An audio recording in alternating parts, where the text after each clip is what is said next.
With tax day coming just around the corner here in the US, many of us are feeling the pressure of getting those last minute financial documents in order. But today, we're talking about a different kind of tax, one that doesn't go to the government, but still costs you dearly. What is it? None other than the ADHD tax.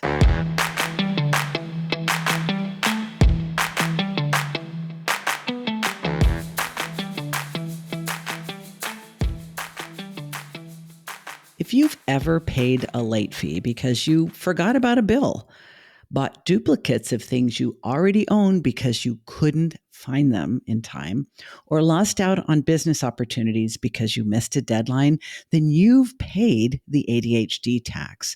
Now, for entrepreneurs and small business owners with ADHD, this invisible tax doesn't just drain your bank account, it taxes your well-being, your relationships, and your ability to show up as the business owner you so want to be. So today, I'm breaking down what the ADHD tax really costs us solopreneurs in money, health, and relationships. And for each challenge that I'll name, I'll be sharing practical strategies to help you pay less, keep more of your resources where they belong, and save your sanity in the process. So, if you're not familiar with the term ADHD tax, it's not a formal charge. It's the cumulative cost of having a brain that's wired differently than the systems our society has built. You can think of it like driving a high performance sports car on roads that are designed for sedans or maybe horse and buggy. That sports car has amazing capabilities, but it's going to hit a lot more potholes and possibly require more maintenance. Hey, let's be honest, race cars always require more maintenance because guess what? The infrastructure just wasn't built with sports cars in mind, nor ADHD brains for that matter. For entrepreneurs with these traits, this tax shows up in multiple different dimensions. For example, financial costs, right? They're obvious. Late fees, rush charges, subscriptions that you forgot you had, impulse purchases, and business tools that you never even used that just seemed irresistible at the time. We also pay the ADHD tax in time costs. Whenever we have to redo work, spend time searching for lost items, or recover time after hyperfocus. Opportunity costs are also part of the mix. Missed connections, overlooked deadlines for applications or proposals, unfinished projects that never generate revenue, and so much more. I just came back from the first Neurodivergent 2025 conference, and one of the things I'm really going to try to focus on this week is following up on those very important connections made. It's something that's happened far too many times. When I get back from a conference, I just jump right back in the saddle and I don't do that very important work. There are also health costs involved with the ADHD tax, from chronic stress, burnout, sleep disruption, and neglected self-care, not to mention the cost of all the mistakes we make when we forget to get our stimulant medication refilled or when there are shortages.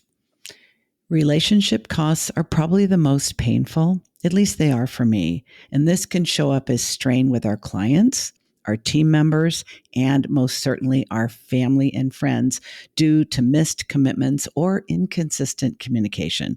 I've mentioned on a previous episode that a very good friend of mine has resorted to using the ghost emoji, and she just texts it to me when she feels like it's been too long since she's heard from me. And I have it coming. Now, I want to teach you a couple of concepts using metaphors and analogies because that's just what makes them more memorable for my brain, and I'm going to guess for yours as well. I want you to imagine your business as a bucket collecting water. The water represents revenue, resources, and opportunities, all the good stuff. Now, a neurotypical business owner might have a few small holes in their bucket, but they can easily plug them. If you're an ADHD entrepreneur, your bucket sometimes looks like it was used for target practice. And while you may be pouring amazing creative water in from the top at high speed, because let's face it, our minds are incredibly fast and innovative, we're also losing resources through those dozens of tiny and some big holes that we might not even notice until the bucket is unexpectedly empty. The ADHD tax is essentially what's leaking out through those holes. Now, the good news is once you identify where your leaks are, you can start patching them strategically so that you don't need a new bucket. We're going to look at each of these leaks and how to fix them effectively. Are you ready? All right. Let's talk about the ADHD tax collectors and how to pay them less. First, the procrastination penalty. Now, procrastination is no stranger to those of us with ADHD, but the problem is that we don't just put things off. I mean, for ADHD brains, it's also about initiating tasks that just don't provide immediate dopamine. So, the analogy I want to use is the cold pool problem. Starting tasks with ADHD is kind of like jumping into an ice cold pool. Now, I know there are people who swear by cold therapy, but I am not a fan. In fact, just thinking about it gives me a headache. You know, if you have a cold pool, even if you believe it's going to be terrific for you, once you're in and swimming, that is, it'll feel great then. But the initial shock is something that most people would do anything to avoid.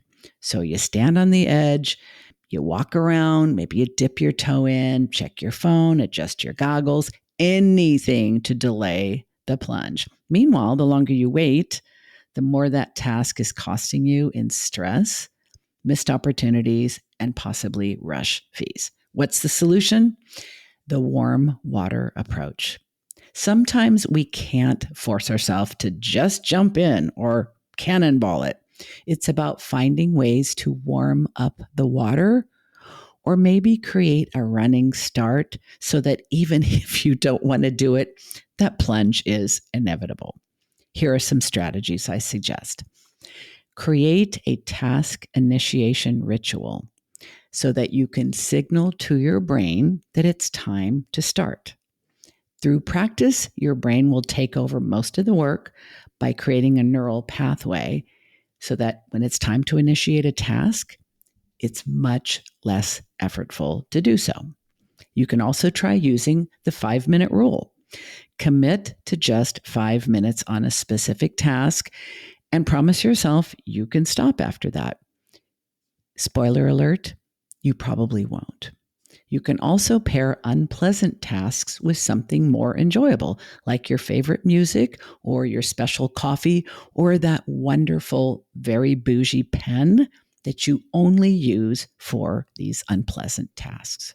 You can try scheduling body doubling sessions where you work alongside someone else, whether that's virtual or in person. This has been long known to be one of the most effective strategies for folks with ADHD who have trouble initiating tasks.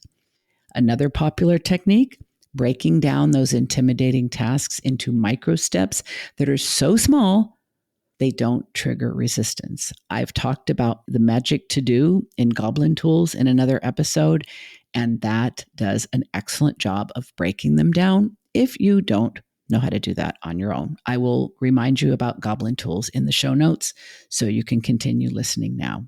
External accountability is probably one of the best ways to get yourself to start when you don't want to. And that may just mean telling someone that you're going to start and when.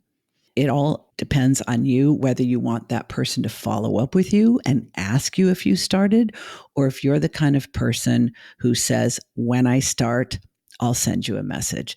It works both ways. Now, a practical tool when you're dealing with this whole cold plunge situation is the diving board technique. If you have a timer, set it for 2 to 5 minutes. And you could set this on your phone. People use time timer. I've got all kinds of little timers because if you do the same thing all the time, you might get bored. So I give myself variety. Set your timer for 2 to 5 minutes. to just gather the materials you need or to set up your workspace for the task, but don't actually start the task. Now, gathering the materials, and that could be looking for digital files, getting paper and pen, it doesn't really matter. You're telling yourself, oh, I'm not actually starting, I'm just getting ready. And a lot of us really excel at this whole getting ready business. Anyway, you don't let yourself start, you just gather things. Usually the resistance is less because you've already told yourself, well, I'm not doing the task, I'm just setting up my workspace or I'm just gathering the materials. The funny thing is, it creates momentum without the pressure of diving in. Now, once everything is set up, I strongly recommend that you don't just dive in, even if you feel like it. Take a mini break of 1 to 2 minutes and then return and begin the actual task. I can virtually guarantee you, you will have less resistance. There's also the forgetting fee. Now, I don't know about you, but my working memory has been challenged my entire life. And that means important details slip through the cracks. Or, in my favorite analogy, Swiss cheese brain. Some stuff sticks to the cheese and the other stuff slides through the holes. And I can't predict what's going to go where. So, if you have a forgetting problem like I do, here's something you can try: juggling invisible balls. Now, you are a business owner like me who has ADHD traits like me. So you are well acquainted with the feeling that you are juggling a bunch of different balls. And frankly, some of them are invisible until just before they hit the ground. You're doing your best to keep everything in the air, but let's be honest, friend, you cannot track what you can't see. The result? Forgotten meetings, sometimes double booking. I've done it. Overlooked emails, missed bill payments. And this ADHD tax comes due in a big way when you have to pay rush fees, apologize to clients, or feel the regret of missed opportunities because something slipped your radar. Solution for this is the visible juggling system. In this system, you make sure all your balls are visible and reduce how many you need to juggle at once. This is super important because we have visual minds and we have limited working memory. So we can't keep track of as many things as other people do. And we oftentimes need to see things to remember they exist at all. So externalize your memory using consistent digital or physical systems. They both work. You just have to do what works for you. Create a command center where all your important information lives. In my life, it is a combination of a whiteboard and things that I save on my computer's desktop. Use calendar blocking for everything. I am absolutely insistent on this. I've tried many other things. This is the one I always come back to. And I strongly encourage my clients and podcast listeners to try their very hardest to adopt this as well. Using calendar blocking for everything, and I do mean every freaking thing, not just meetings, but tasks as well, will absolutely reduce you paying this tax. I also suggest combining it with automated reminders that come in multiple formats, both visual and audio. Now, it may sound contradictory when I say we need to create these neural pathways by doing the same thing again and again, which we do. But because our brains are easily bored, we don't have to necessarily do them exactly the same way indefinitely. Your automated reminders, you may decide to use them visually for a while until your brain starts to tune them out, in which case you switch to the audio version and voila, it's fresh and new. Creating checklists for recurring processes so that you don't have to rely on memory is something I have relied on my assistant to help me with, and it has been a game changer. And here's the most important one and the hardest to do. Fewer balls are easier to track, so I really strongly encourage you to be on an ongoing hunt to reduce your total commitments. I have become quite ruthless about interrogating new commitments before they make their way onto my bingo card, because once they're there, I'm probably going to kill myself trying to make sure I meet them. Here's another practical tool: the confirmation capture habit. Now, when you complete an important task, and I don't care, I want to call it all important with our brains, whether you're paying a bill, sending a deliverable to a client, scheduling a doctor's appointment, they're all freaking important. Immediately create external confirmation. I do not trust my memory for shit, and I don't recommend you do either. Now, how do you create this confirmation capture habit? It could be taking a screenshot. It could be sending yourself an email. It could be noting it on a note function on your phone. I often send myself Voxer messages because Voxer is the app I use the most to communicate with clients. So I'm in it all the time, which means I'm not going to forget I have it. I can send myself a Voxer voice message because I'm a talker more than I am a writer, and I can't ignore it because I've set the notifications on my phone to make sure I don't. The trick here is to make it automatic. Saying you've completed a task, whether it's scheduling a doctor's appointment, filling a prescription, paying a bill, sending a proposal to a potential client, you're not done. The task isn't complete until you've captured the confirmation. This alone, this one suggestion, is worth this entire episode. If you hear only one thing I say in this episode, let this be the one. Because missed opportunities and cringy apologies can really become a thing of the past when you confirm this capture habit. Ready for more? Okay. Organization overhead. The problem with disorganization and the ADHD tax we pay because of it is really countless hours and significant frustration. So, how do we address this? The archaeological dig office. Now, for many ADHD business owners, finding what you need in either your physical or digital workspace, or both, can often feel like you're conducting an archaeological dig. And it's not going to be one that you're going to be able to open up a museum and get famous. It's just like, where the hell is my adapter cable? You know, the moment an important document exists somewhere in the strata of papers or files or browser tabs, and you need it now, but excavating it takes precious time. That is frickin' exhausting.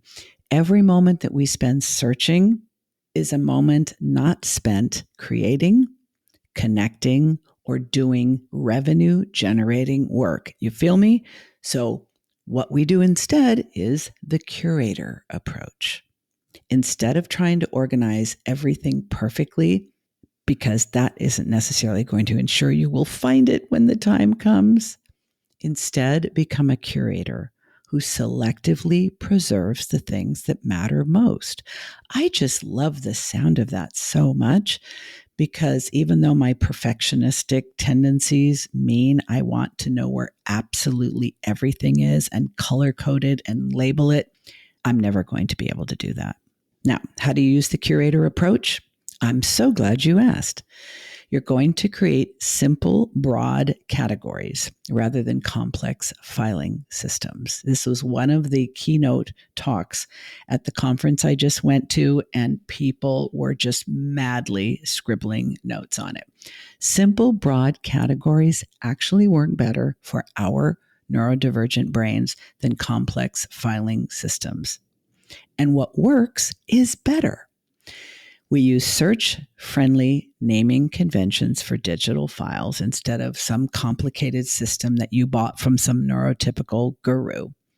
Implement a touch-it-once policy for incoming information, and that eliminates the circling back and going around and around and around, but not actually moving your game piece forward.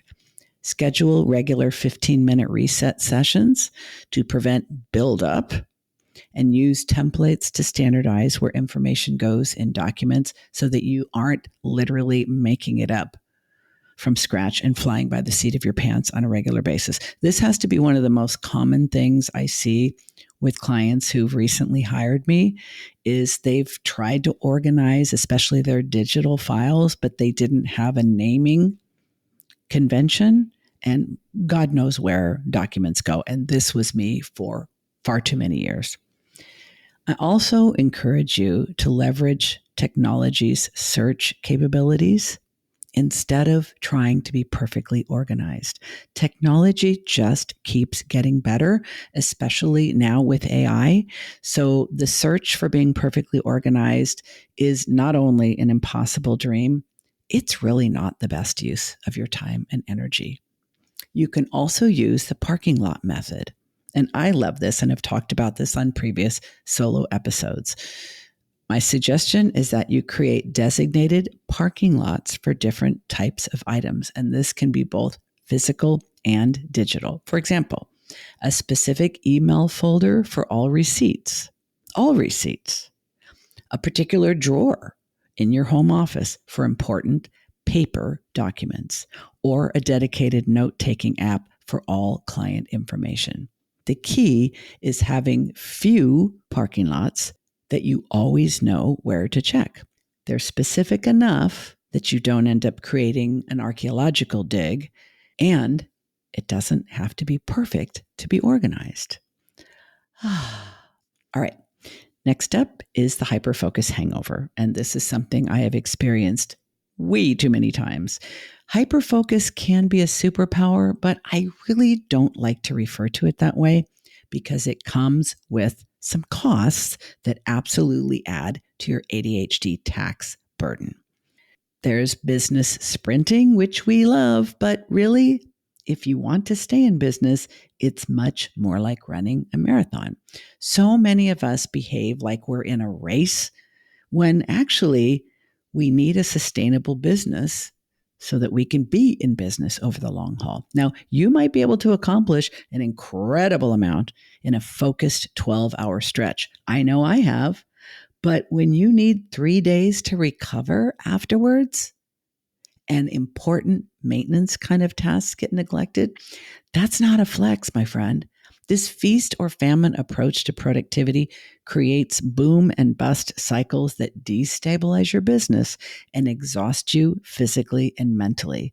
Most of us, when we are in both of those states, both the hyperfocus and the crash afterwards, we're not much use to our friends or family either. So, what's the solution? Interval training. Now, if you're not a fitness fanatic, you may not have heard of this, but it works really, really well. Athletes use interval training to maximize their athletic performance, but ADHD business owners and solopreneurs can leverage the same principles of controlled bursts of hyperfocus followed by intentional recovery. Recovery, not collapse. How do we do it? Timers to create boundaries around hyperfocus sessions. And I do understand it's really hard to pull out of a hyperfocus session. So if you know this about yourself, you're probably going to have to use several timers because you will ignore or blow right past the first one or two. You're also going to want to schedule hyperfocus friendly days that have fewer transitions so you can just hyperfocus away instead of finding yourself in a state of hyperfocus on a day when you actually have multiple other things to do. Build in recovery time after intense work periods, even if your brain tells you you don't need them. You do. Create maintenance systems that can run on autopilot during those recovery days. Absolute game changer.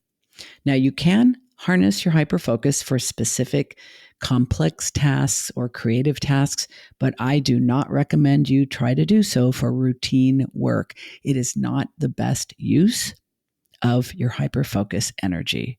That's like a concentrated laser beam where you can get a tremendous amount of creative work done, or you can get a lot of progress made on a complex task. Don't waste it on routine stuff. Just not a good spend of your hyperfocus.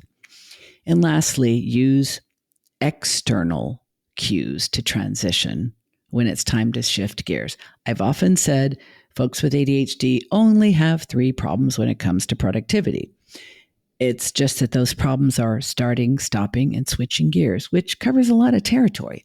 So if you are going to use hyperfocus to get things done and then recovery time afterwards, you will need external cues when it's time to transition. Alarms, calendar alerts. You might even need a friendly knock on the door. Hell, some people I know who work from home and have a very supportive spouse or roommate sometimes need to be physically removed from their chair, but I hope you don't. Here's another practical tool: the recovery runway. Now, for every major project or hyperfocus session, you can pre-schedule a recovery runway, a period afterwards that has a lighter workload and also more forgiving deadlines. I want you to protect this time as vigorously as you would a client meeting or some sacred event in your life. Now, during your recovery runways, you're going to focus on those basic maintenance tasks that don't require creative energy. And you prioritize activities that will replenish your executive function reserves.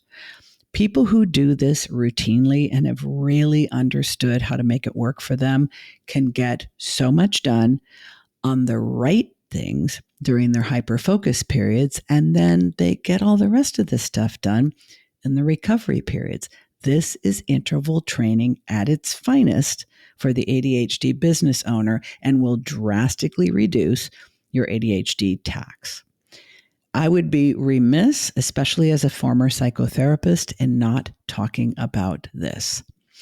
You know, our health, both mental and physical, and our well-being, which includes our spiritual capacity as well, it absolutely gets affected by the ADHD tax. And for some people, this is actually the most significant toll. This analogy is not one that I love, but everyone understands it, and that is the oxygen mask emergency. Running a business with ADHD can feel like you're constantly in an emergency situation on an airplane where the oxygen masks have dropped. And I don't just mean the explainer video, which I had to watch, oh my gosh, 4 flights to get to Austin and back for this conference. So I had to watch the freaking video 4 times, which I didn't actually watch. But they tell you, put your own mask on first. We all know that. You know, sometimes you're so busy helping everyone else that you not only don't put your oxygen mask on last, you forget to put it on at all. Eventually, you start suffering from severe oxygen deprivation, and you're no good to anyone. The constant juggling, the anxiety of missed deadlines, the shame spiral of I should be better at this by now, all create a state of chronic stress. This manifests as sleep problems, skipped meals followed by unhealthy convenience food, canceled exercise plans, neglected medical appointments, and so much more. I'm not even going to talk about increased reliance on recreational substances and alcohol becoming part of our daily functioning when this is our lifestyle. It is a vicious cycle and becomes increasingly difficult to break out of. What's the solution? The business sustainability approach. Not sexy, but very effective. Just as a sustainable business must protect their natural resources, ADHD solopreneurs must protect their natural resources, their mental and physical assets, because they're essential to business. Strategies that help are scheduling non-negotiable well-being blocks in your calendar with the same commitment as you do client meetings. And when I say they're non-negotiable, I mean that like a mofo. Maybe when you were employed by someone else, you might occasionally take a mental health day. Well, you can take mental health breaks now that you're the boss, and you absolutely should. I strongly suggest a minimum viable self-care checklist so that even when you are insanely busy, you've got a launch, you got a book deadline, you can still do the minimum amount so that it's not complete neglect, because that is a heavy ADHD tax. You can also set up environmental triggers for healthier habits. Jessica McCabe was one of the keynote speakers at the conference I just went to. And an amusing part of her talk was about all of her water bottles. Water, water, water. You do not want to try to function with an ADHD brain that has the texture of brain jerky because it's dehydrated. Our brains need to be hydrated to even do the minimum, and we're asking a whole lot more of them than that. You can also put walking shoes by the door to remind you that it's not a bad idea to move every so often. Identify your personal early warning signals of burnout and create a specific response plan. And here's one of my favorites. Link your business metrics to your well-being metrics. Track how your health impacts your productivity. Now, you may be really reluctant to do that now, which is probably all you need to know that you are neglecting your well-being and your self-care. Here's another practical tool, the well-being tripwire. Identify your personal tripwires. These are the first signs that your well-being is at risk. And I'm talking things like skipping 2 meals in a row, sleeping less than 6 hours a night for 3 consecutive nights, feeling resentful about basic things you're doing around the house or for your partner. These are tripwires, my friend. And for each one, I want you to create an automatic, non-negotiable intervention that happens when that wire is tripped. What this does is move self-care from a someday maybe or an afterthought to a business continuity measure. There's also the ADHD tax that is related to relationship strain. Something I talk about a lot as a former psychotherapist is most of us have a great deal of role conflict on a regular basis. We spend way too much time working on or in our business at the expense of everything else, including our relationships. This is a very heavy ADHD task because it affects our ability to connect with others. And if you are a follower or fan of Ned Hallowell, you will know that vitamin C, or what he says vitamin K, he spells connection with a K, is one of the most important things we can do to maintain our well-being.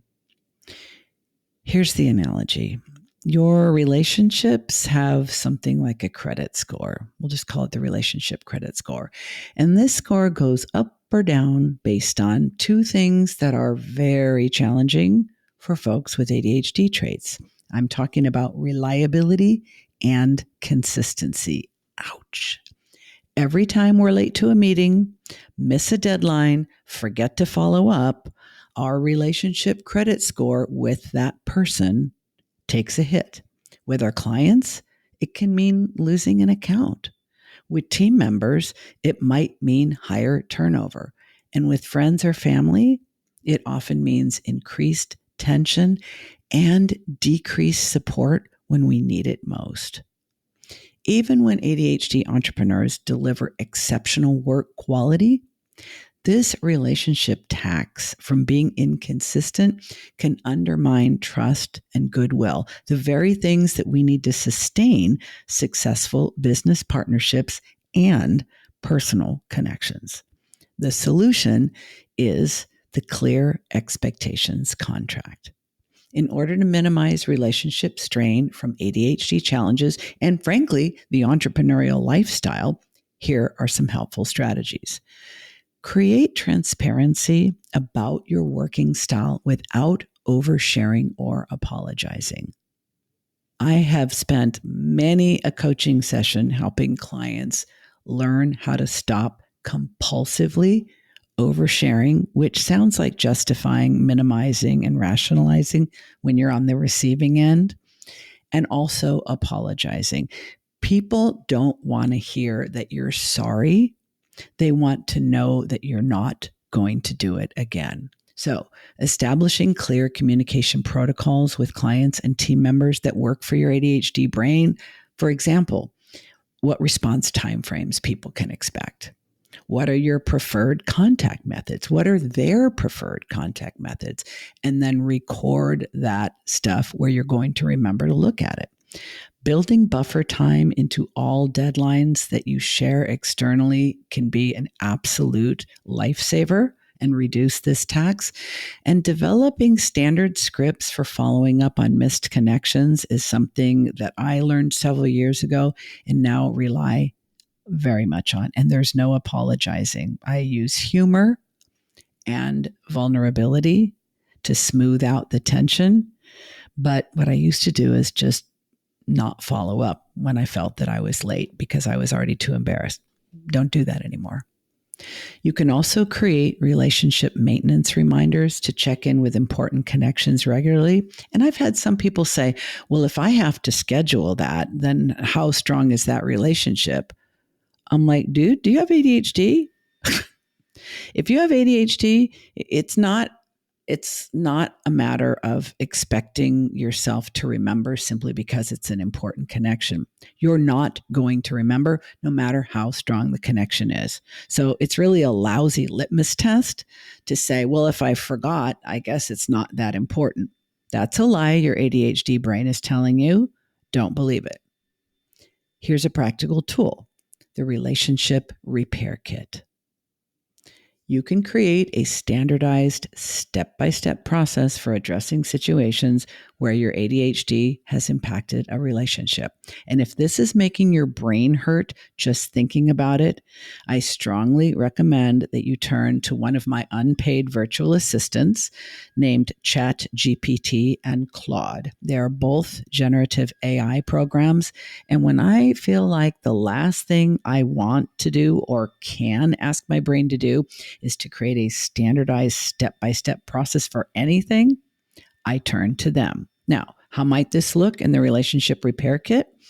Well, it could include acknowledging the impact of your oversight without over-explaining, offering a specific, helpful solution that corrects the immediate issue, maybe sharing one concrete step that you are taking to prevent it from happening again. Don't lie on this one because they'll be paying attention. And moving forward without dwelling or repeatedly apologizing. This is a big one because so many of us, we feel like we dodged a bullet when somebody forgives us for something that we've done, but then we keep bringing it up because we keep feeling bad. In order to move forward, you name the oversight, you offer a specific helpful solution, you share one step that you're taking to prevent it from happening again, and then you move forward without continuously bringing it up. Now, having this relationship repair kit ready prevents relationship repair from becoming another task that you procrastinate on due to shame. So bring ChatGPT or any of the others into the mix. And if you want to remember to use this because you are one of those many, many ADHD solopreneurs that worries more about damaging your relationships than you worry about going bankrupt, then maybe even put it into a nice, pretty format or handsome format. Use Canva, put it in a one-page thing and save it somewhere, print it out, stick it on a corkboard, save it as a file on your desktop, because out of sight is out of mind, and we don't want to neglect our important relationships. That is a heavy ADHD task. In conclusion, the ADHD task doesn't have to be a crushing burden on your business, your health, or your relationships. And just like with real taxes, understanding what you're being charged for is the first step to reducing how much you owe. Your unique ADHD brain gives you so many creative advantages and really distinctive strengths as an entrepreneur. So the goal is never, ever, ever to try to get rid of, mask, or hide your ADHD. It's to work with your brain while strategically shoring up the areas where your resource bucket has a few holes. By implementing even a few of the strategies I've shared today, you can significantly reduce what you're paying in ADHD tax and then redirect those resources toward growing your business, for example. Or how about protecting your health, nurturing your relationships, and better enjoying your life? The most successful entrepreneurs with ADHD are not the ones who are trying to act like a neurotypical. They're the ones who have built businesses that work with their ADHD traits and tendencies. I hope you found this helpful. Please share it with someone who might benefit. And if you are keen to implement any of these strategies, be sure you grab the handout, which captures them all for easy reference at the link in the show notes. Thanks for listening, and I'll catch you next time.